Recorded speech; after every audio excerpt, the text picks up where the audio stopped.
Essa quinta aula de robótica é sobre ROS. Tá? ROS significa Robot Operating System. Então dá para ver que essa aula ela é sobre uma ferramenta. Tá? Então, diferente das outras aulas que eu falo de conceitos, de problemas, essa aqui é uma coisa muito específica que até há uns tempos atrás eu não incluía na aula, mas agora eu acho interessante incluir. O ROS é uma plataforma de software para robôs. Né? O nome diz é Robot Operating System. Então, nessa aula eu vou comentar sobre a plataforma de software e depois especificamente do ROS. Tá? E aí eu vou justificar por que é importante falar de ROS. ROS não é a única plataforma de software, mas é a que vem dominando. Então, plataforma de software robótico. Né? O que é uma plataforma de software? A plataforma de software é algo que te permite abstrair o hardware, né, do teu computador, do telefone ou do teu robô e criar aplicações, né, para computadores, telefones, robôs que são independentes do hardware ou que são, né, o máximo possível independentes. Então, plataformas de software foram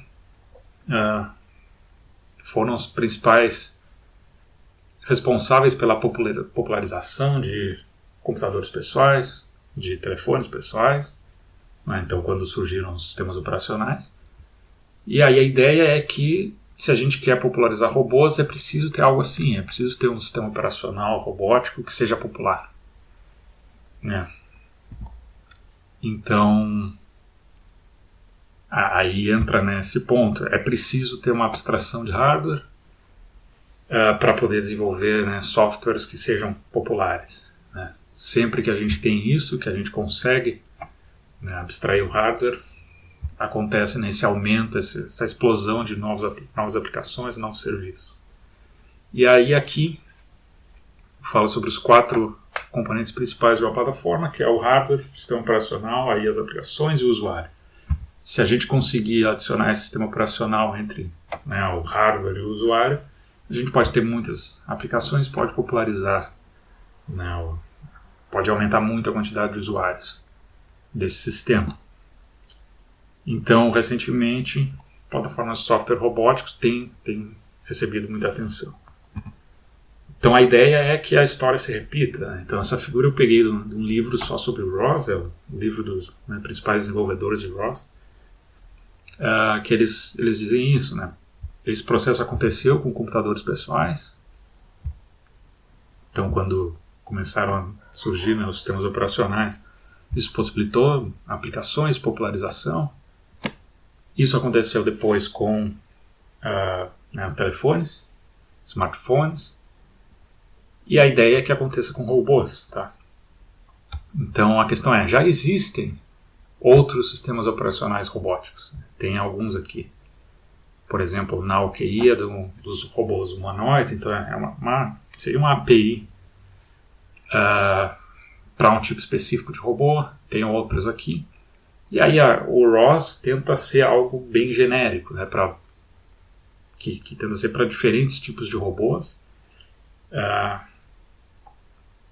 E ele tenta fazer isso sendo bem modularizado, né, tu conseguir acessar sensores, atuadores de forma genérica. E tem sido, né, a principal aposta da comunidade robótica, tem sido muito utilizado nos últimos anos. Tá? Por que se tornaram populares, né, plataforma de software robótico? Primeiro, permite a reusabilidade de programas. Né? Então, até um certo tempo atrás, era muito difícil de tu rodar programas feitos por outros. Por exemplo, se eu queria que o meu robô fizesse lá o método de SLAM, desenvolvido lá, né, no estado da arte, método de SLAM, que os alemães, os americanos fizeram, eu tinha lá que implementar. Tá? Por quê? Porque o meu robô é diferente do robô deles. Eles fizeram, por exemplo, implementaram lá num Linux que não funciona mais hoje em dia e tal. Então isso era bem complicado. No momento que eu tenho uma plataforma de software, eu posso né, criar um programa para essa plataforma, e aí eu faço o meu robô se adaptar a essa plataforma, e eu posso usar o código dele. Tá? Então isso é uma das coisas. Eu não preciso mais me preocupar em desenvolver todos os componentes para fazer o controle de um robô. Então eu posso usar um componente para fazer o mapeamento do ambiente. Posso usar um componente para fazer localização. Tá? E aí eu não me preocupo com isso. Se o meu problema é explorar um ambiente, eu não preciso me preocupar com a forma do mapeamento, por exemplo. Tá? E aí isso facilita muito. Outro ponto positivo é que o ROS ele já tem uma grande quantidade de ferramentas, tem ferramentas para simulação, para visualização, e isso facilita muito também. Né? E talvez o principal é ter uma comunidade ativa. Né? Então as pessoas... Tem muita gente envolvida que mantém mantém os aplicativos, mantém os programas para ROS atualizado, enquanto que antigamente não tinha isso. Né? Então esse é o principal motivo de ROS ser popular. Né? Porque antigamente era isso, a pessoa desenvolvia um algoritmo, implementava lá no seu robô, até disponibilizava o código, mas aí alguns anos depois esse código já não funciona mais. Geralmente a pessoa desenvolve um código lá num Linux qualquer, e aí anos depois já mudou tudo, né? Já mudou o compilador, já mudou um monte de coisa, mudou o C, e aí o código antigo não funciona mais, a pessoa não está mais trabalhando, né? Não está mais na universidade, por exemplo, onde ela desenvolveu, e aquele código meio que se perde.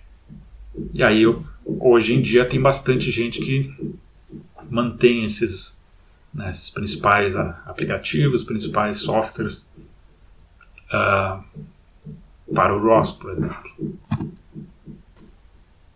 E aí o ponto é, devido a esses fatores, tem muita gente usando, né? Praticamente todo mundo usando o ROS. Porque acaba facilitando para todos. E aí essa aqui é uma característica específica do ROS, ele é um programa baseado em comunicação. Então ele é extremamente modularizado. Todo programa pode ser dividido em pequenos pedaços, então tu pode te preocupar em fazer pequenas coisas e aí juntar. Juntar tudo, então, o meu robô precisa desviar de obstáculos, eu posso fazer um programa que só faça isso.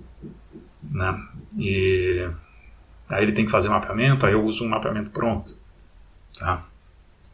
Então isso é muito interessante, facilita a construção de programas.